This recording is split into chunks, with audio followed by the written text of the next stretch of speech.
Yep. Take two. Take two. Of the... Come on, man. Oh, sorry. Oh, there we go. The Pints and Pains.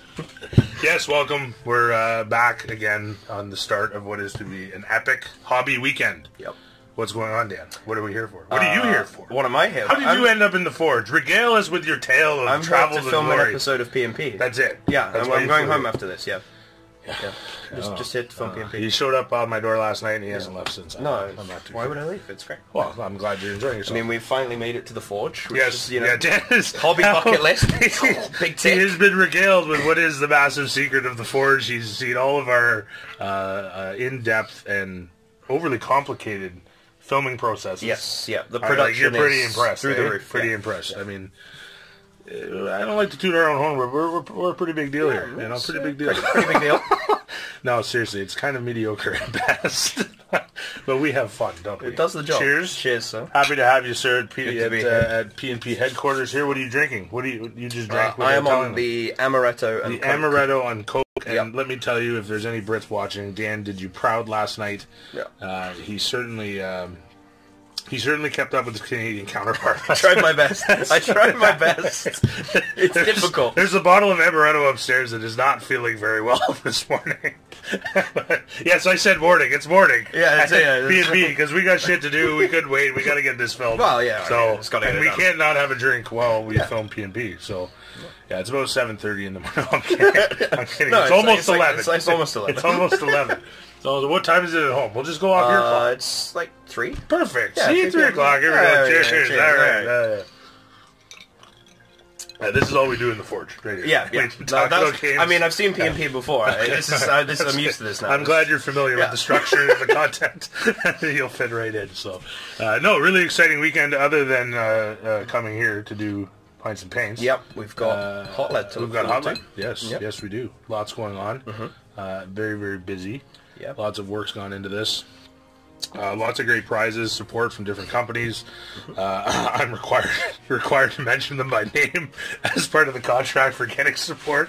So, Army Painter, GameMat.eu, Secret Weapon Miniatures. Basically, I think that's about it. The OHA, of course. The OHA, of course. We're going to chip in some stuff because, awesome. You know, why not? I mean, it's our event. I guess you kind of got to. Yeah. No one else is going to do it. So big thanks to those companies for stepping up and giving us some goodies to hand out. You know, we've got some great stuff for the swag bags, the prizes. We're going to be giving away via a raffle an actual table from GameMat.eu. Oh, nice. Yeah, that's really cool. You're going to get a 4x4 mat as well as terrain to fill it, which is pretty awesome. Yeah, that's great. There's the Highland set as well as the medieval town set. So awesome. The person who wins the draw will get to pick which one. But very cool. Then me and Dane are doing the demo. Yep. So basically that's just an excuse to be able to drink all weekend. I mean, you're right next to the bar. Right now, yeah. Like, well, that's standard for Jason. That's if you ever need to find Jason at a convention, I'm at the bar. Generally the bar is the first place you should look. Well, it's all about safety, Dan. Yeah, of course. It's important to know, to have a gathering place, to know, you know, where people are going to be. People know where I am. That's what it's all about. And I mean, making sure you stay hydrated. Hydration is key. Hydration is key, especially at events like this. You're on your feet all day. Stressful situations. It really is tough. It really is tough. The only thing we're working on, maybe we need to see if we can get like table service. I think table service. Yeah, tables. That's dangerous. I'm not sure. Jason could probably use the exercise walking to the bar. So me too. Maybe we'll scratch the table service for now. But it's going to be a great time. The folks at Hot Lead are awesome. James Mantos and the gang, all the red shirts, they do an absolutely terrific job. I've told Dan, you know, kind of what to expect. Obviously, this is a big deal for us in Canada because it is without a doubt the best game convention that we have. But it obviously pales in comparison to some of the biggies, the Adepticon, which is this weekend. So there's some big stuff going on. I'm actually honored to say that we were able to swipe Devin and his gang to come to our event instead of Adepticon, which is pretty nuts. Which is nothing against the boys from the Chicago Hobbit League. You know, I'm sure your event's going to be awesome, but We got OHA George. It's a big selling point. It's a big selling point. He's a big Greek bastard, and he's awesome. So I mean, it's tough to compete. Yeah, one day we'll send him down to you guys. You guys can borrow him for the day or something. Maybe that's what we need to work on, like the lend lease program in World War II. We just lend George out to different Or just clubs. do the old the exchange. So you send OHA George and you get someone else back. Yeah, we got to be careful though. We want somebody of the equal caliber. Oh, so of course, yeah. I think we could maybe pull off we could switch with Stephen Crow maybe. Oh, maybe George and Stephen Crow. I think that'd be switch off pretty good. Other than that, though, I think George is a pretty hard sell, man. He is. Yeah, the guy's a wizard. You could trade me for a bottle of beer and a bag of beans. It'd be about equal. So, but no, it's going to be a great time. Really looking forward to it. We got a great room. We're going to have sort of a little setup there. Get together after all the festivities and stuff. So we're going to be in Stratford for about noon. Yes, yeah. We're going to do lunch, do the pub, and then go check in and all that fun stuff. Yeah, so it'll be good. It'll be a good time. Really glad you were able to make it. It's awesome. Yeah, it's going to be interesting playing game one of a tournament at 9 p.m. on a Friday night. Yeah. That's not something I've ever done before. No. Well, you see, we've always struggled here with a 2-day setup. The player base, just for whatever reason, it's a difficult sell, which I understand. People have families, responsibilities, the time to get down. Obviously, travel and distance in Canada is a lot different as you're learning. So I mean, it's a big deal for guys to drive. Stratford, from what I would say is a lot of the player base, is going to be Toronto GTA. Yeah. So you're about 2 hours from Stratford, depending on where you are in traffic and stuff. 2, maybe 3 hours. Yeah. So that's why we pushed it back. We could have had it starting at 6, which I think is what we did last year, 6 or 7 o'clock, I think. Yeah, people have to get out of work. Yeah. So no, this gives them a chance. They get in, they can check into the hotel, they can have something to eat, they can get into the convention, have a wander around. Don't have to worry about getting registered and signed up until 9 to start their first round. So should give guys plenty of time to get there and get squared away and do what they got to do. So. Yeah, it's perfect. I think that was good. Unfortunately, the doubles thing just didn't pan out. Yeah, that was a shame. Yeah, it's too bad. Didn't have the player base to accommodate that, because I think we were aggressive and went with the 2-day. If it had been a single-day doubles, I think we could have pulled it off. I think going forward, having the 2-day events is going to be better for you, because people are going to get more out of the experience, and it is going to cost a little bit more. Like, you're looking at getting a hotel, or if you're close enough, doing the extra miles back and forward. Yeah. But honestly, from my experience in the UK, the 2-day events are so much more fun. Yeah. You arrive on the Saturday morning. Let's say you drive up on the Saturday morning. Yeah. You play all day Saturday. You go out. You have drinks. You have food. You have a great time. Yeah. And then you get to play more games on Sunday. Yes. Yeah. It's, for me, there's a lot of people in the UK that are of a similar mind. They won't travel for a 1-day event. Yeah. Yeah. Because to a lot of people, it's not worth it. You sit in the car for 2.5 hours, and you play games, and then you go sit in the car for 2.5 hours back again. Yeah. Yeah. And a lot of them, they'd rather stay the night. Yeah, have some food, enjoy the revelry, and I'm in complete agreement with you on that. For me, it's like a little mini vacation. It's sort of a breakaway, which is why, unlike other groups and stuff, we don't have monthly events. Obviously, we're running a bi-weekly league. Yes, that's nothing. You can show up at the game chamber. That's obviously anytime. Yeah, we only do. Currently 2 major events, tournament events. Yeah. Looking at maybe adding a 3rd, but we always like to do it and tie it in with a convention so that it's multiple day. Yeah. Sort of most bang for your buck. Yeah. Unfortunately, in my opinion, just looking at the Ontario scene in particular, for whatever reason, guys really like cramming it all into one day. Yeah. It's odd to me. And I get it. I get family and commitments and all this stuff, but the way I look at it, it's a hobby. It's a breakaway. I should be able to manage that. Yeah. Same thing monetarily. This hobby's expensive, but to me, I get more enjoyment out of traveling and hanging out with the guys and playing games than I do going and buying a box of miniatures. So if I gotta wait and not buy something because I'm going to play an event instead. The other thing as well is you've spent all this money on your miniatures. You've invested all this time in getting them painted, getting them ready. Yep. to not play games. To not exactly, yeah. Like yeah, you want to make sure you're getting the time in, and you're going away for these weekends with the guys, and you're playing games. And absolutely. Yeah. Just building the community, because obviously the more time you spend together, and the more time you spend away from the table together, the more the community grows. Absolutely. I mean, I'm very fortunate to call a lot of people in the Great British Hobbit League community a friend. Yep. Because I've spent so much time with them away from the table at events. I mean, the reason that we got so close was shooting the shit after the tournament had finished on. Well, you came up and drank all my beer. Well, I mean, what can I say? It was good. It was really good. No, the bonds that you make, the friendships. You and Sam. Essentially, anybody that's watching this that knows me now, this is as a result of this hobby. And big thank you's got to go out to Evan. Evan was kind of the one that this really exploded for me because of him and his involvement and getting me, talking me into essentially going to Nova that first year was and big. I mean, he laid so much groundwork for the community here in Ontario and really sort of helped develop the league towards where it is now. Oh yeah, absolutely. And you've got the OSPGL and you've got the OHA. You've got these groups popping up, and everybody's doing their own thing. Yeah. And you can do both. You can dabble in between. Exactly.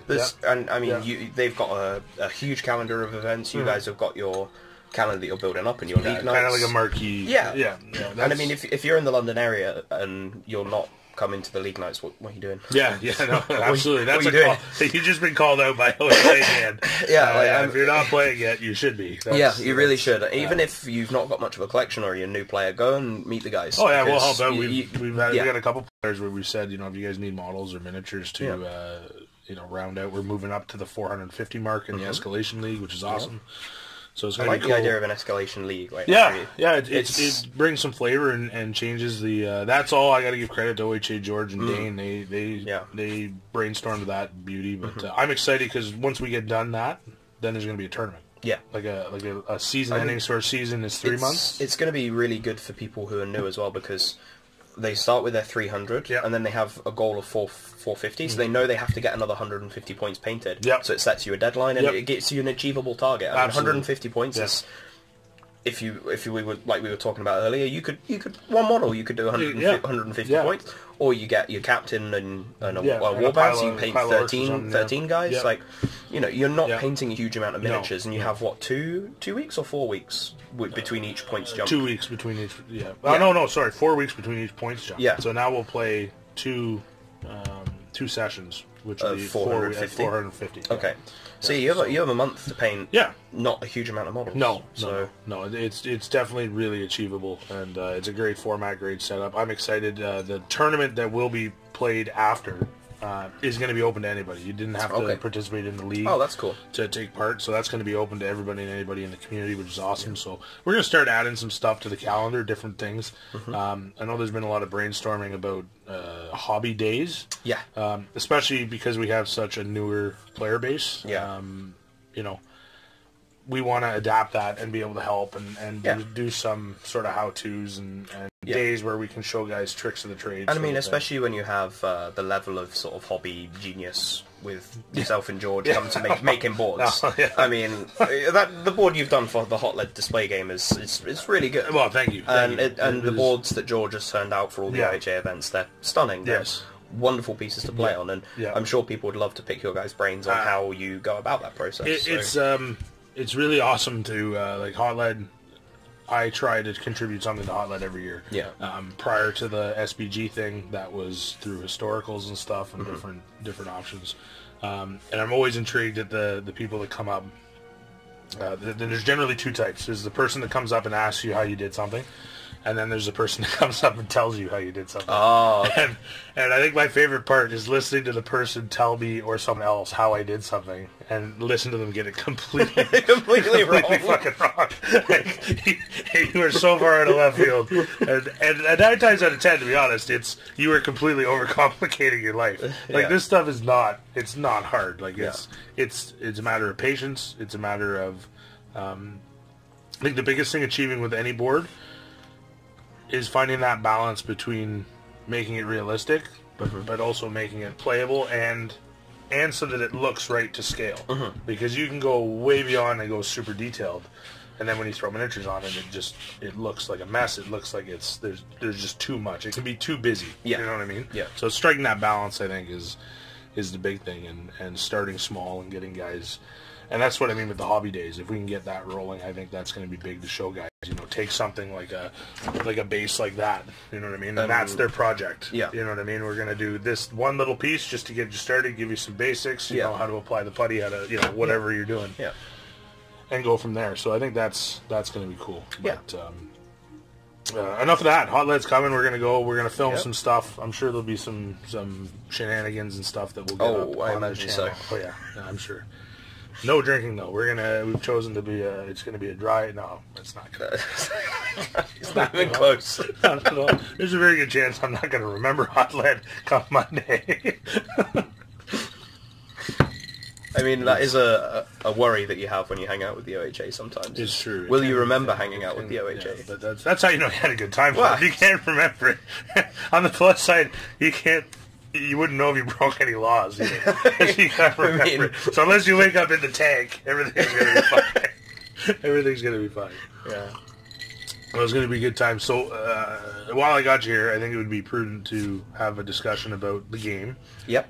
The direction it's going. What you're seeing in sort of your tournament scene over there. What you think about... well, let's jump right into it. What do you think? Legendary Legions, how do you think they're going to be changing the game? I really like the Legendary Legions we were talking about earlier. It gives each army a new way to play the army. Right. So, with the exception of probably the Return of the King Legion, you're kind of with the army that you're kind of locked into how they play. Yeah. But with the Return of the King Legion, you get a heavily discounted Aragon because he comes with Andoril for free. Yeah. So there's big bonuses to taking that Legion. And then if you look at Gothmog's Legion, for example, the Army of Gothmog, I think it's a proper name. It gives you a different way of playing Mordor because you're more focused on having your battle line of Moran and Orcs and using Gothmog to get the most out of it. Yeah. Whereas with a traditional Mordor army, you're looking more at your monsters to try and line break for you, and then flooding those gaps with your Moran Orcs or your normal Orcs. Yeah. So you're looking at sort of your Troll Chieftains and your Fell Beasts and Shelob to sort of hammer your opponent's line for you. Yeah. Whereas with the army of Gothmog, it's very much a case of, okay, you're relying on your Moran and Orcs to break the line for you. So it's just different ways of using the same army. The same tool, Even the Riders of Theoden. Yeah. With the Riders of Theoden versus the traditional Rohirrim list, you're going to see a lot more heroes in the Riders of Theoden because of the death, the turn where you can call all those free heroic actions. You want more heroes in the list. Yeah, that's huge. I've had that used against me, and it's huge. Whereas in your traditional Rohan force, you're looking more to skirmish and sort of draw your opponent out, and then hammer on isolated parts of your opponent's army. Yeah. Whereas with the Riders of Theoden, you're just forwards. Yeah. Let's go. Yeah. No, you know what? There's something to be said. I think a lot of it is stuff's really becoming hero-centric for sure. Which is, I think, great because that was the way the narrative was written, and it was before the best way for you to play was to have undercosted elite troops with heroes that we didn't see much of in like the books or the films. Whereas now, cheap stuff. one of the best heroes available to the good army, to the good force, is Aragorn, which he should be. I mean, look at what that guy did in the books and the movies. He took on the biggest and baddest that the evil army had to offer, and pretty much kicked ass every time. Yeah, just about. So, and it's the same with your Boromir, the new. I couldn't believe he was Boromir's father. It blew me away. wrong movie. My bad. So yeah, I really got to read these books. Everybody keeps talking about them. I like the Legendary Legions. I think they're great. I think they provide an alternative way to play the armies that already exist. Yes. So that people can diversify their collection and the way that they're using things on the table. Yeah, an absolute excellent job of retooling existing stuff to make it exciting and fun. And it's done an excellent job of shifting the game just enough that you get that. It's fresh. It's fresh. It really is. And there's a lot. Obviously, there's a lot to look forward to if that's the direction. If we're going to start seeing more of these. Well, yeah.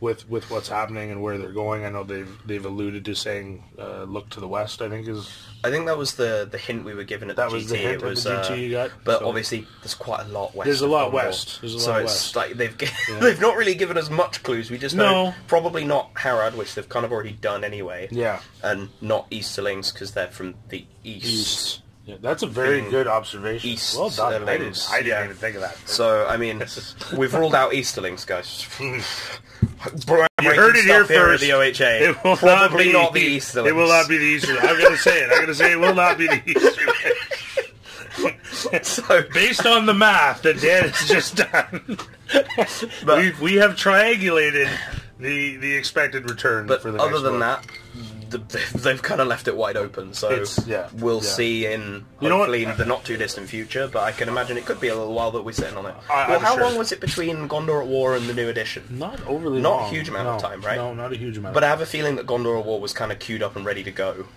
Yes, so I would assume. I think they wanted to come off strong from, and it tied in so well with the box set. So. And obviously we've got battle companies coming, the new battle companies coming. Yes, that was another rumor, right? That dropped. It's been sort of officially, there's going to be something in White Dwarf about it. Oh, right. So, that's what I mean, though. They announced that. Where was that? That was at the GT as well? Yes, that was at the GT. Yes.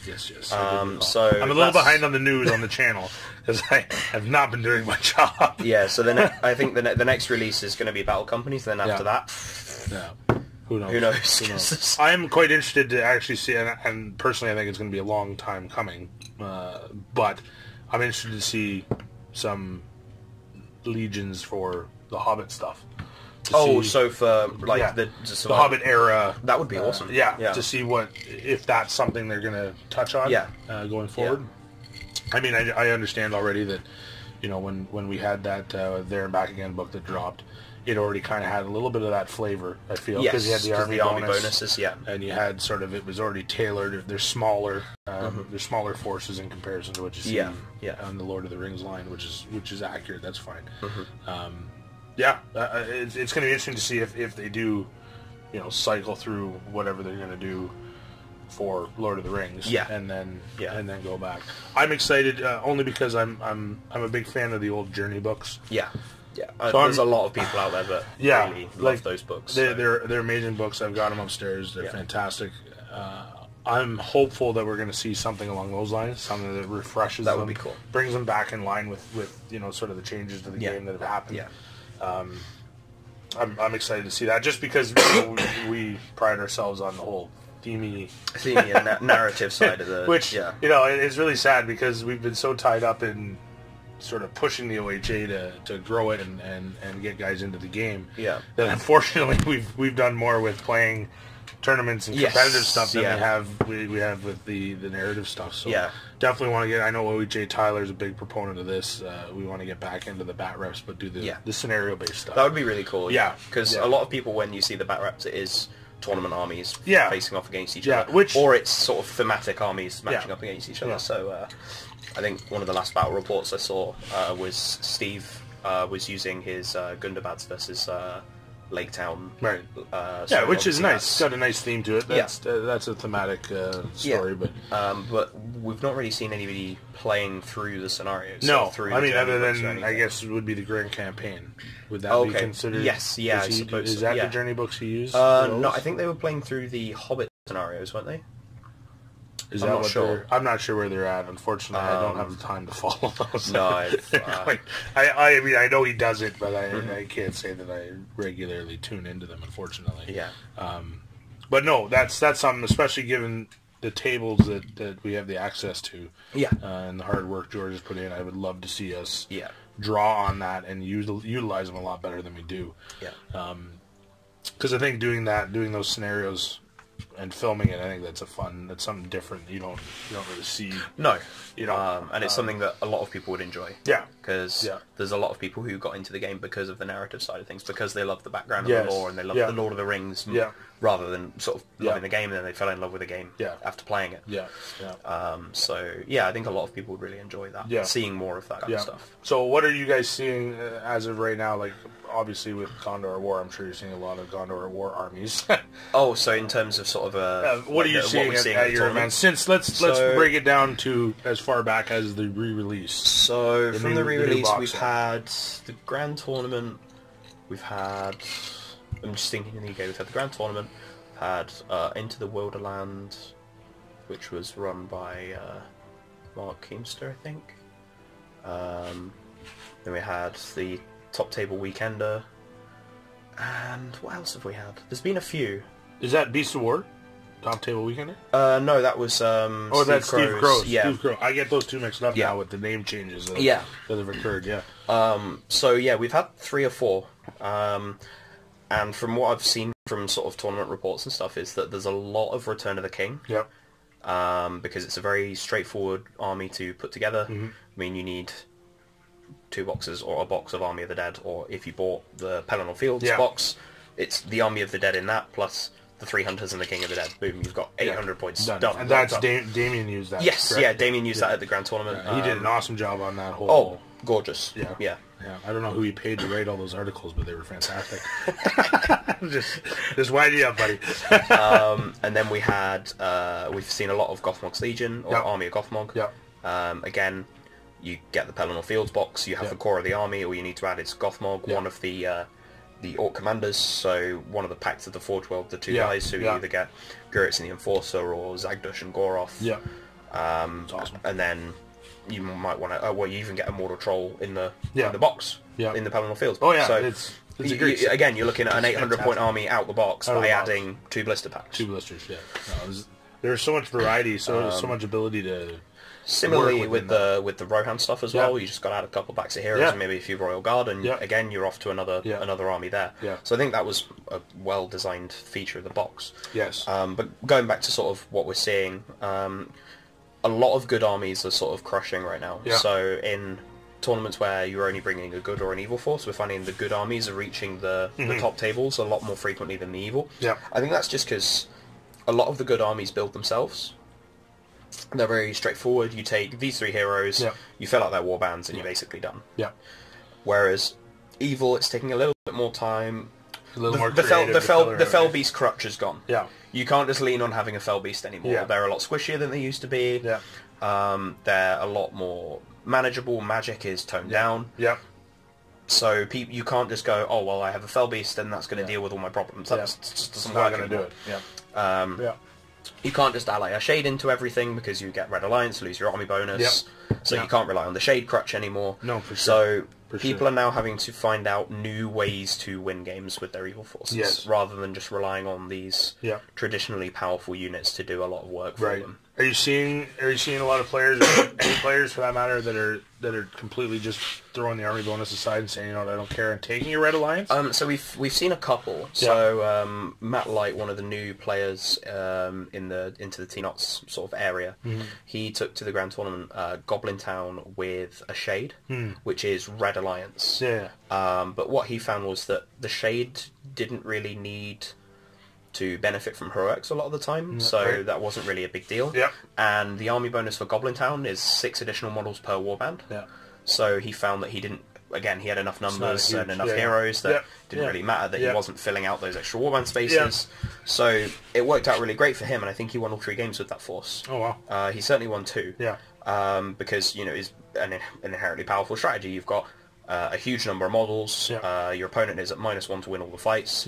So the second you roll a 6 with all the dice that you're rolling, you've won the fight. You've won the fight. So then you're just straight up rolling to wound, and you've got chittering hordes. Mathematically, you're at a huge advantage. So I think that's what you're going to see. I think guys are just waiting sort of for the dust to settle. Everything's shiny and new right now, right? So guys are excited about the army bonus. They're excited about the legions. They're jumping on the train. And I think at some point it'll settle down, and guys will start realizing which ones are worth it. I think for me, like my big sleeper army at the moment for evil is probably the Serpent Horde.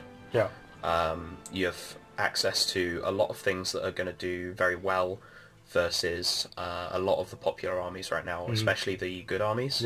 So you have access to poison weapons in the Betrayer, which versus Army of the Dead, you're re-rolling all your failed rolls to wound.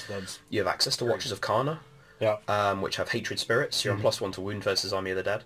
As well as the Steely Nerves. They get +2 Courage versus Blades of the Dead. Oh, there you go. So they're harder to wound. So it's... I think we have an individual... Is that what you're bringing to Hotlet as well?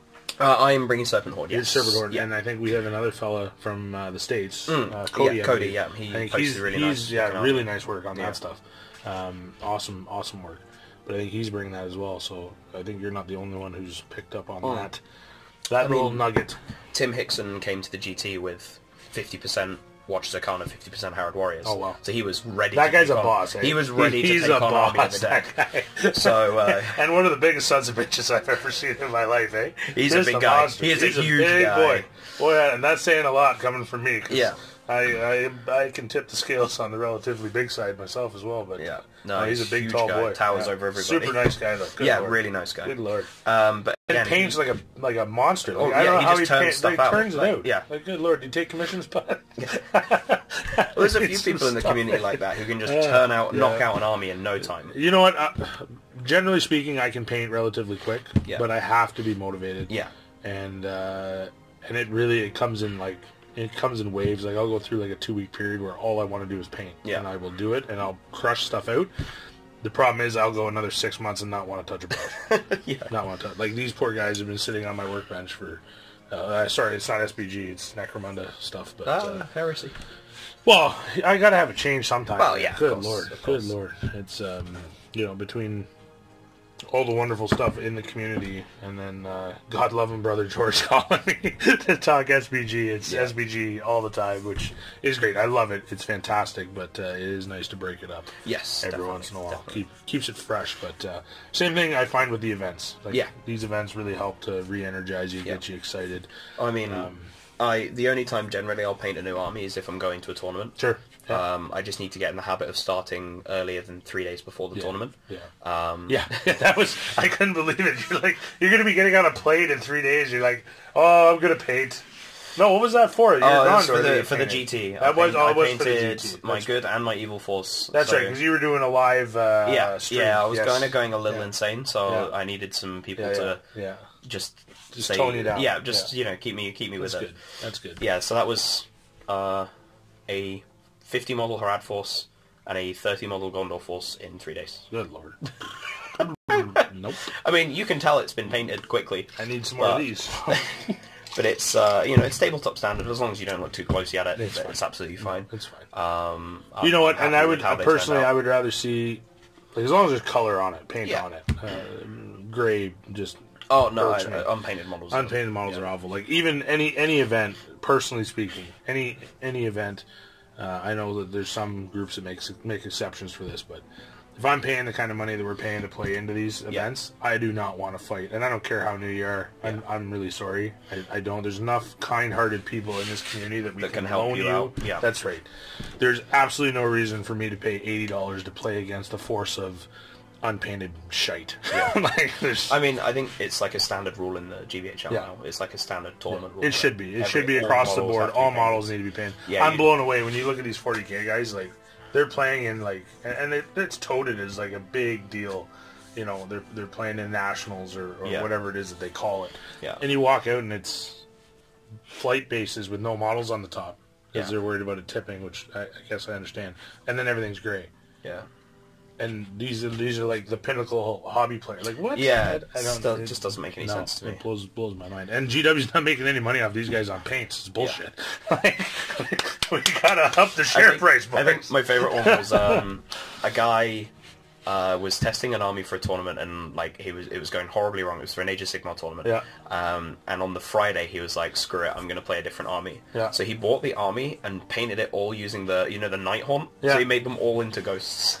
It's just, I can't remember what faction it was. It was a faction that you normally see people do, like these really beautiful regal. I think it might have been like High Elves or something. Okay. So beautiful regal colour. No, all ghosts. No. And he painted the line in like 4 hours. He just like sprayed it, done. Awesome. And he turned up and like everyone was like, "Oh, I love that you've done this like ghost scheme. That's really cool." He's like, "Yeah, it just took me 4 hours last night. I did the whole thing last night." Awesome. We should try that with these guys. Just like wash the night on, done. Game over. Come see us, GW. We'll show you a thing or two. Yeah, it was so funny because everyone was like, like, oh, this is a really cool idea. This is a really cool idea. I'm just lazy. Awesome. And, that's when some of the best hobby things happen, though, right? Yeah, because you're being out lazy. of need and you're being lazy. And it's like, I don't want to do this anymore. Yeah. It's, no, that's good. Yeah, so getting back, because we're getting off topic again. Like butterflies. As far as the game goes, and the tournament meta, I think, obviously, once things settle down and guys settle in, we start to see a few more supplements. Yeah. I think things will change, right? You have so much to draw on now. Yeah. A lot of different options and stuff. It's going to be interesting. And people are going to experiment, and we're going to see new things. Yeah. I mean, even the game had been, before this edition, the game had been the same for so long. Sort of 4 years. Yeah. And people were still coming up with new stuff. Yeah. Yeah. So we're in for a heck of a ride, I think. Yeah. Oh yeah. And we're going to see some very interesting ideas. Yeah. No, for sure. And it seems to be doing well. I'm very impressed with. I think there's been a number of comments. I know I made a couple about it last episode of PNP, and I think I've heard Damien chatting about it just online and stuff. Mm-hmm. Is just sort of the change in the community with the influx of new players. Yeah. Some of the stupid stuff that we're seeing as well. Yeah, we're seeing some things creeping in from like other communities in the way that sort of some like toxic elements, and we're trying very hard to keep those out. No, you guys, you're admin team. You guys do an excellent job. Yeah, managing. It's tough because it was only like a year or so ago that we started putting when you asked to join the group, you have to fill out like 2 questions. It's like, what's your favorite model? What's your favorite faction? Yeah, that was never there when I joined. Yeah, no. So just by having that, we filtered out a lot of the bots and that kind of thing that were joining the group and sharing things that are completely irrelevant. Yeah. So just by having those 2 security questions, there's a lot of the 40k-ish bait. You know what I mean? Guys making purposely inflammatory statements. Yeah, I mean, there was a guy the other day that shared something like, I've been waiting 3 months for my GW order. Yeah, I actually just saw that this morning. Why are you posting about it here instead of messaging Games Workshop customer support? Like, this is irrelevant. No, it doesn't make any sense. And then I think there was another one too with somebody had shared that GW was redoing Grimbold. Oh yeah, the worst troll in existence. All right, great, cool. Of everything you pick, why Grimbold? Yeah, why Grimbold? If we're gonna do it, at least say something like spice it up. Yeah, they're re-releasing the Ice Balrog or something. Yeah, and they get people actually. Oh, we have a new starter set, and it comes with Goblin Town and Space Marines. Something stupid or funny. Rather than they're bringing back Grimbold. Oh, okay, great. I mean, the general reaction was. Okay. Yeah. Where I think that's why it got as much traction as it did. Because everyone's like, how am I not supposed to take this serious? It's Grimbold. Grimbold. Poor guy. Poor Grimbold. It's such a good model, too. I know. Why do we need this? Leave him alone, for God's sakes. We need justice for Grimbold now. New hashtag. That's the new hashtag. There you go. Pay attention now, Jay Clay, right here. Justice for Grimbold. You heard it here first on PNP. Man. No, it's going to be interesting. I'm really excited to see the transition and the switch. And I know we had a discussion sort of, I think, when we did the online one. When we talked, there was a bunch of us. Yeah. We had talked about, what did you call it now? Sort of the independent scene. Yes. Aside from Games Workshop. From Games Workshop and aside from even the GBHL. Yeah. Are you still seeing that, or are you seeing a lot of the guys come into the We're fold? seeing a lot of people tend to move into the GBHL and kind of do their own thing from there. Yeah. We've got a lot of communities within the GBHL, within the UK. So there's a community of us in Nottingham, community in Manchester, York, all over the country, Reading, really. Reading, even further south down to. So you got Stirling, and all the way up in Scotland. We've got communities all over the place that all do. Scotland, boys. Those guys are awesome, by the way. If ever you get the chance to go to the tournament in Stirling, go. Well, my it's grandparents one of the best ones. are in Edinburgh. Yeah. So I want to get up there. I'd love to go and meet the guys and hang out. It's Chris Murfitt from Team Scotland that actually helped out with the tournament system for this weekend. Oh, okay. So, the one that we're using. Yeah. Oh, brilliant, brilliant. Yeah. Right on. That's so, awesome. Big shout out to Chris for helping sort that thank out. you. Cheers. Cheers. This is terrible. What is PMP's not usually this long I anymore. was going to say, 40 what's this, minutes. 40 minutes I can't of remember the PMP? last time I talked 40 minutes. Good Lord. I'm so thirsty. It's like the desert down here. In the forest. This is why nothing gets done. Oh, well, it's time for another Bevy, I guess. I think so, yeah. I think so. But, to sort of wrap up on the the meta, the independent scene, yeah. The meta is still very much up in the air at the moment. Yeah. We're going to see people experiment. I think that's great, though. And yeah, as you say, it's that's not awesome. broken. People are bringing the stuff that they like and then going from there, which is awesome. That's the direction I think Jay wanted the game to go in. Yes. Yeah. And as for the independent scene, we're seeing more and more sort of community groups doing their own tournaments. The East Sussex Wargamers are having like their community day, and like the Reading guys are having their tournament, and like Top Table Steve just had the Top Table Weekender. Yeah. So, we're seeing these different events independent from the GBHL. Yes. Yeah. Happening, which is good. So Steve did his as sort of just under his channels. Yes, it was just under the channels umbrella. So it wasn't for league points or anything. No, it had they were playing Lord of the Rings, 40k, Kill Teams, Drowned Earth. Oh, cool. There was, so he did a round. Yeah, there was like 5 or 6 systems being played. That's something that we've talked about experimenting with. Yeah. Just because on the Canadian scene, like you'll see what Hotlet is obviously tomorrow. Yeah. It's really limited. It's really, really limited. Yeah. The conventions that are taking place, even in Toronto, like I'm shocked that there isn't a better convention in Toronto. Yeah. Unfortunately, we went to TGX last year, which was put on by Blackfire on the Hobbit side of stuff. Yeah. The tournament was great. I can't say enough about the work that Adam put into that. The tables, it was a great time. Absolutely fantastic. The convention was dog shit. Yeah. It was absolute dog shit. Like myself and Dane, we booked an extra day, like the whole day Friday off, because we wanted to go. We were like, great, we're going to spend a day, check out the convention, because it was $80 to get in. Oh, and we were anticipating like Nova, right? Like vendors, exactly. Displays, like, okay, we're going to wander around, we're going to do our thing.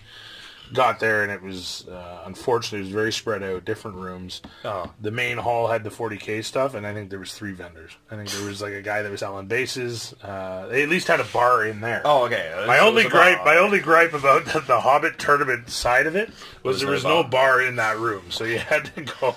Any convention runners out there, if you have a Hobbit tournament, you gotta have a venue. You've got to make sure they're in the room with the bar, because you'll do way more money. Well, you do. Yeah, exactly. I think the interesting thing is that seems to be agreed upon on the GBHL side as well. In Canada, I think it's split. I think there's guys that really couldn't care less whether there's a bar.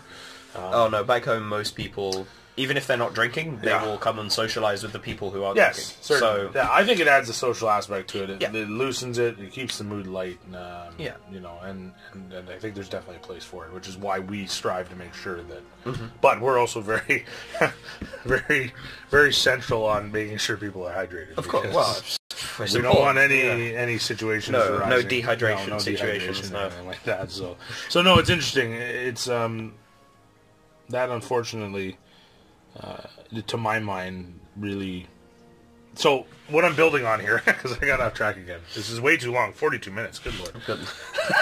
Is we want to add a 3rd event. Yeah. But I think we want to add not just a Hobbit event. We're talking about maybe doing an actual convention. Okay. That would be awesome.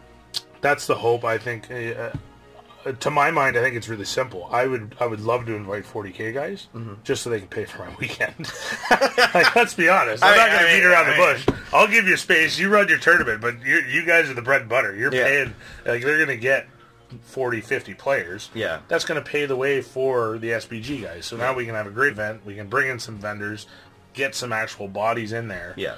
And see where it goes from there. So yeah, I think that's something we've discussed and what we're humming and hawing about at this point. But I think that's sort of the next step for the OHA. Yeah, so you heard it here first, folks. Heard it here first. That's right. And that's that. It's interesting to speak to the independent scene and stuff, because I consider us independent, obviously, of what we have as an established league in Ontario. Obviously, we have the OHA and we have the OSBGL. The OSBGL does their thing, and they do a great job, and we do our thing, and I like what we do, which is why I do it. It's not as time consuming. Like, those guys run an event every month, which is huge for here in Canada, and hats off to them for organizing that and doing that. But it's a lot, and especially now that we're seeing the player base grow to the point where we can support local players playing locally and not having to travel all over the place to play the game. I think in the past that's why it's done as well as it has. Specifically the OSBGL, is that people were willing to travel because there was nowhere else to play locally. Now we've sort of scratched that itch, I guess. At least in southwestern Ontario with how we're doing things. So very happy. We got a great group of guys. We have a lot of fun. And that's what it's all about. It's so easy with all the all the internal bullshit and the politics and stuff that can creep into this, which it blows my mind because it's bloody toy soldiers. I mean, the important thing to remember is it's a hobby. Everybody's. Well, that cut off. We're talking for too long. We ran out of memory, apparently, on the old device here, so we're going to have to wrap this up. Any closing remarks you'd like to make? Really looking forward to Hot Lead. It's going to be my first Canadian tournament, so really awesome. Looking forward to seeing, meeting some of the guys that I've seen, shooting around on the different groups and stuff. That's cool. And sort of putting some faces to names and playing some games and you're gonna meet some Yanks as well. Got some of the Yanks coming up. So really looking forward to the weekend. Yes, and next time you're gonna bring another Brit with you. We're down one. We are down one, aren't we? Mr. Jeffrey. Mr. Jeffrey, big time, buddy. But no, it's going to be great. Looking forward to it. Thanks very much for joining us for this special P&P. We need to go and get another refreshment and think about what we're going to do for the remainder of the day until tomorrow. Weather dependent. Weather dependent. Yes. Unfortunately, it's raining, so it was a perfect opportunity to film P&P. But anyways, thanks very much for joining us, guys. It's been great. Hope you guys all have a fantastic hobby weekend, and hopefully look forward to some content throughout the weekend for Hot Lead, if we can remember to do that. We'll make George do it, because he's not really doing anything. Oh, no, he's just running the tournament. He's like fucking lazy. Nothing to do. You can film, George. Bring your camera, do some filming. People are dying for content, so... People want the content. While you're sitting on your ass doing nothing, make sure you get filming. Anyways, guys, thanks for joining us on P&P and in the Forge. And, Dan, a pleasure. Pleasure, sir. As always. And we'll see you guys next week, maybe. I don't know.